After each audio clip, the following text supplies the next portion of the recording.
Dedicated to those who we can see only in our dreams. I will tell you a dream I saw before falling asleep, and will pretend it is fiction.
He had a hard life, a time working on the railway, and a time as a servant. And painting for others too. He would paint things he did not want to. He lived under a staircase, in a cellar, with no windows and no nothing. I was asked by the Union of Georgian Painters to treat him. Later, no one asked me, but I did go myself. What a stranger man he was, with a quiet and feeble health, kind one, powerless and quiet. He loved talking to me. I would go to him and he'd paint me. For years he would paint me and tell me his stories, sometimes even his dreams. I pretend I was a different kind of doctor and would tell him everything what I know of those things. I kept telling him to paint as it was a sort of therapy. He would tell me about his worries, and worries he had plenty. He was hungry and thirsty and cold, but that was not what he would talk about. He'd never see the sea and kept saying that he'd love to see it. He was born in 1862 in Mirzani, Kakheti. His parents had died early and he missed them constantly. Then his sister died and he missed her too. He'd stop painting, crunch on the sofa and say, that was all he would say, and I would not say anything either. Would just shut the door behind me and leave.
Now I'm sitting and listening to him.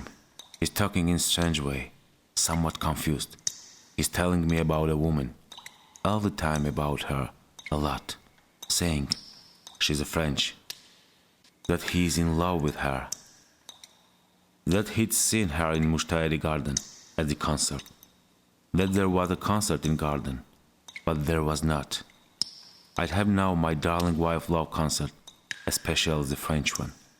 So he's making it up. But he usually does not lie. It must have been his dream. He saw her in this dream and fell in love. He says, she's a famous singer, but I have not heard about her. Neither has my wife. This woman does not exist, but I can't tell him that. Let him be in love. He has not seen a giraffe either, but insists he has and paint it. Let him paint. I don't like his cough.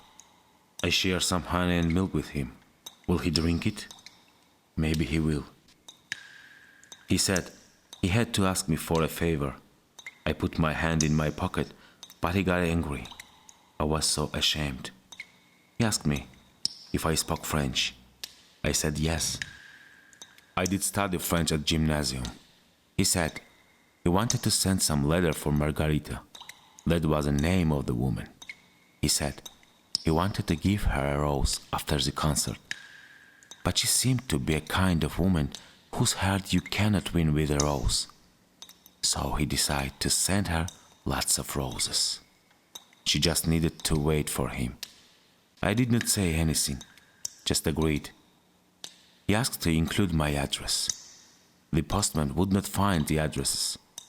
I felt sorry for him, as he had fallen in love with a non-existent woman, and I felt sorry as he believed that our post would deliver his letter to Paris and the answer would arrive back to us. He was waiting, and that's why I felt sorry. He murmured something like, "Until I get her answer, I won't die." He said the answer would come with the first snow. This word made me feel sorry for him even more. Then I drove for a while and stopped being sorry. The spring had just begun, so the snow would not come soon. But the answer would not come either. Never.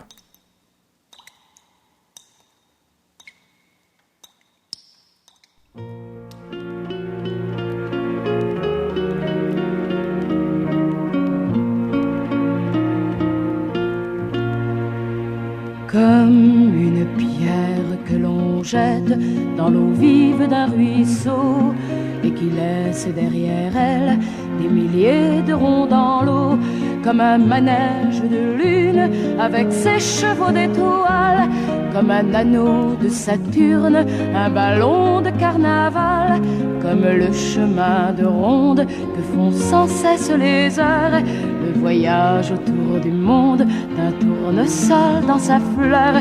Tu fais tourner de ton nom tous les moulins de mon cœur, comme un écheveau de laine entre les mains d'un enfant, où les mots d'une rengaine brillent dans les harpes du vent, comme un tourbillon de neige, comme un vol de goéland, sur des forêts de Norvège, sur des moutons d'océan, comme le chemin de ronde que font sans cesse les heures, le voyage autour du monde d'un tournesol dans sa fleur.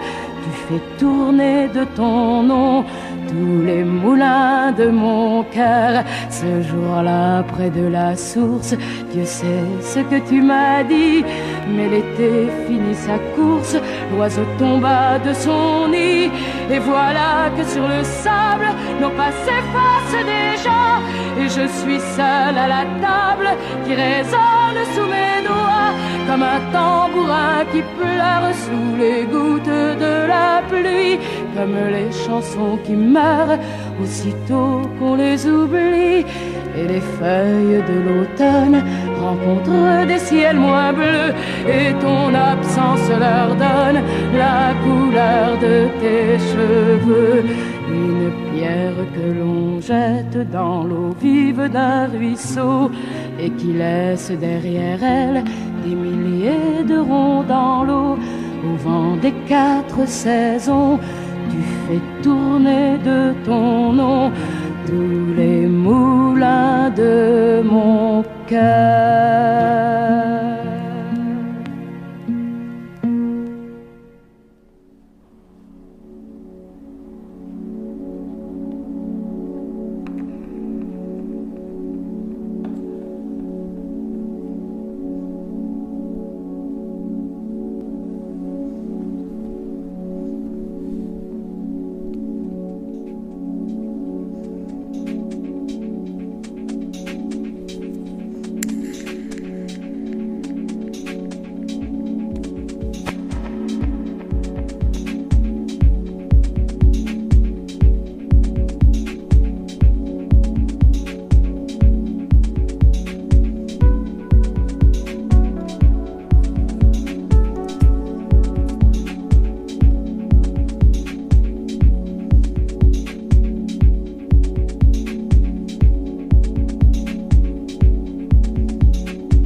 Neşe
L'était une petite poule grise qu'allait pondre dans l'église.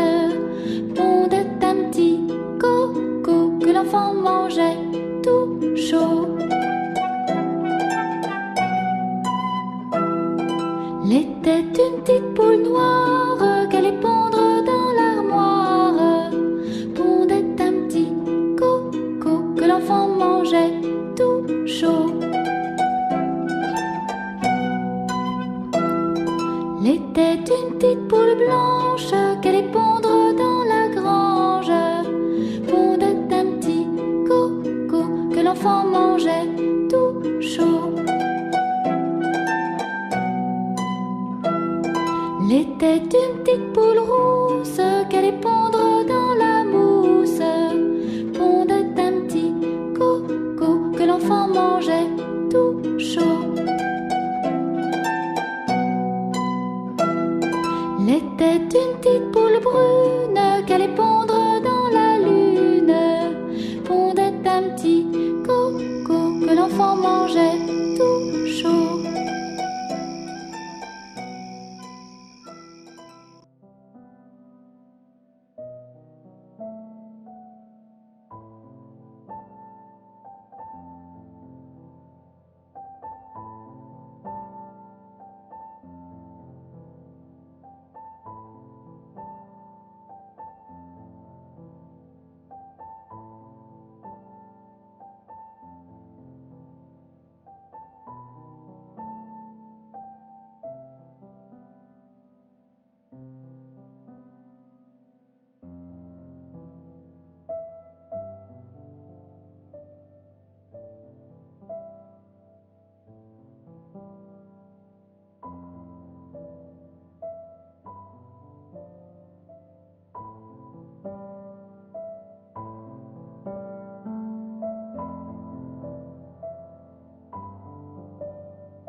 I've been moved to work to Poti and have not seen him for several months. I returned only yesterday. Tbilisi was covered in knee-high snow. I remembered he wanted to see the sea, and so I'd go and tell him about the sea. So I came and found him very sick, burning, with fever and unconscious, alone crouching in cold, all alone, dying. He asked, "It is snowing?" I didn't want to answer, but I nodded anyway. I wished he would not ask me about the letter. I wish. So he did not ask. His room is so empty. He had sold everything, all of his paintings, even the giraffe, the janitor, the fisherman, the deer, the black lion. Only 2 paintings are still here. He kept the portrait of the woman for himself and another painting for me. The portrait doesn't look like me at all. I've never had a donkey. It's snowing, I repeated, to cut him suffering short. And I rushed outside, got my feet wet and ran into my home to get warm. And that's where I saw it for the first time, a real letter with a real stamps on it. I opened it and it was all French. Merci. See you someday. With love, your Margarita. I didn't say anything. Not a single word. I just I'd go to the Union of Georgian Painters and tell them to bury him. I wonder if they love the dead. Also should love the dead and they'd be the same. That's why I trod. I went outside. My feet still wet. I think it was the year 1918.